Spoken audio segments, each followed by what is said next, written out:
Many of our ABC viewers have already met the Golden Bachelor, a 72-year-old man looking for love. Well, here in Fort Wayne, you can find another septuagenarian chasing a different passion. Let's meet the Swollen Bachelor. Kenzie, Alex, and her father all have a condition called familial spastic paraplegia, which causes partial paralysis. Where her dad saw basketball as an opportunity, Kenzie saw something less appealing. We need to know, what does Bennett think about this entire experience? Well, we have him right here. Little man, how have you enjoyed your time here at the ballpark? I think he's liked it. The Evans Scholarship covers the full cost of tuition and housing at a four-year university, a truly life-changing award for young caddies like Hudson. Here at the southern edge of Fort Wayne, at the intersection of US 27 and Horman Road, Jamison got into a brutal car crash. That senior season, all of those basketball dreams instantly took a back seat to mere survival. My name is Jared Godfrey. I want to play Division I basketball anywhere in the country, but I will settle for less if the school fits. Was there a lot of doubt that you'd be able to play and succeed at this level? A generational athlete at Eastside, guided by a powerful competitor from a past era. We head up to Butler and meet this remarkable pair. Dane Siebert threw himself into Eastside track and field a few years back. Immediately an impact athlete, but one with room to grow. I wanted to get better, so my dad's like, oh, why don't you go talk to Dr. Cole? Like, he coached it. He can help you out with it some. Steve Cole had crossed paths with the Siebert family plenty of times in the past. I played football with Dane's grandfather. When Dane's father was born, I happened to be the guy on call. Their doctor was out of town, and so I delivered his father. I was there when a lot of people's fathers were born. I'm old.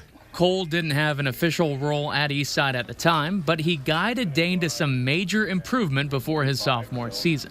He helped me out a lot with the to get where I am and to kind of learn to coach myself as well. Cole had some serious credentials as a mentor. After all, he still held Eastside's shot put record, 50 feet, 4.5 inches. I'd say it's a solid spot on the resume for him. It was just a matter of, I was the first one that broke 50 feet, and given that we had no coach and no weight room back then, I thought that was pretty good. Cole's record stood for 52 years here at Eastside, and he was more than happy to take a few steps back and let someone else have the glory. To me, it just seemed like that record ought to go away. It didn't take long for Cole to help Siebert reach a record-breaking level. During his first meet of 2022, Dane finally surpassed that mark. I think he was appreciative that it was finally broken.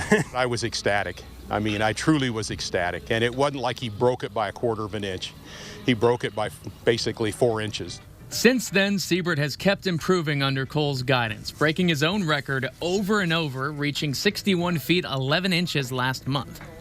He now moves forward in his final high school postseason, one of the state's top contenders in shot put and discus. After that, it's on to college competition at Cole's alma mater, Indiana University. And Cole says Dane's journey in track and field won't stop there. His legacy is that he has to go on somewhere, whether it's back here or somewhere else, and teach some other kid. The beat goes on here at Bishop Darcy Stadium. This is how you get ready for some Fort Wayne FC soccer. This is the atmosphere outside of the stadium leading up to a friendly with Inner Detroit. The drummer's doing an amazing job.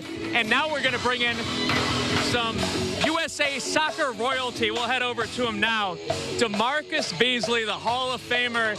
I saw the way you were interacting with people just during the commercial break. You love this. I love it. I mean, this is what soccer is all about. Now, I say football, but I'm going to say soccer because we're on TV.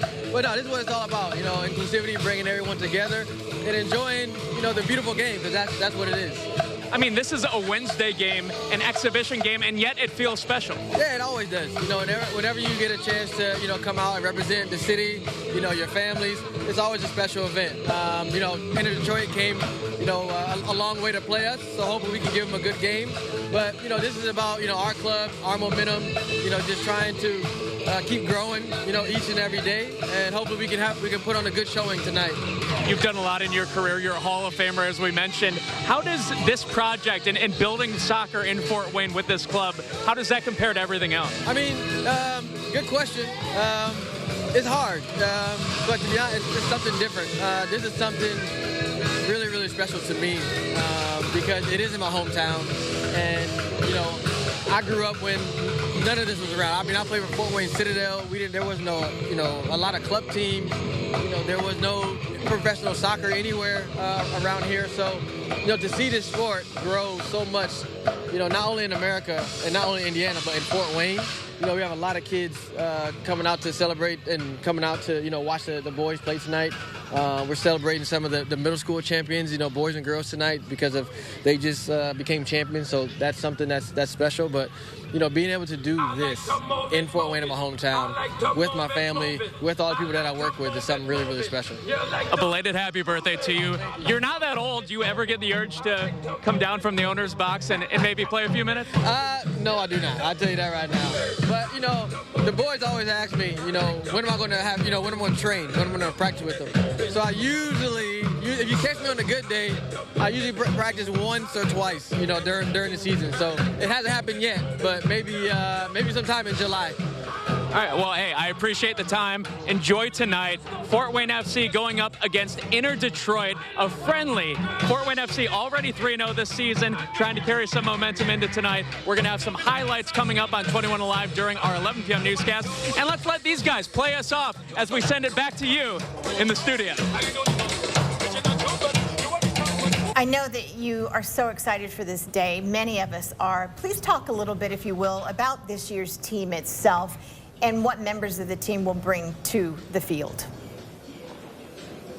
The unique thing about the roster this year, and they've expanded it so now the Tin Caps can carry 30 guys at a time, is that 23 of those 30 players have been here before. They have past experience with the Tin Caps. So they were really excited last week leading up to this because they know what to expect. They know what a packed house at Parkview Field sounds like. They know how well this city supports its minor league baseball.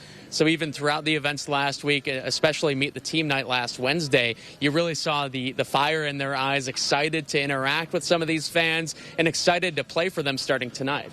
And they've already played a game on the road last week, but this is, as we've said, the first home opener. So what are they anticipating, you know, finally being at home on the home turf? Yeah, started the weekend on the road, went 1-2 in that weekend series up at Great Lakes. The team tonight, you want to see some of those bats get going. You have one of the best prospects in all of baseball, 17 years old, catcher Ethan Salas. He got a brief run with the Tin Caps at the end of last season, back for a longer run expected this time.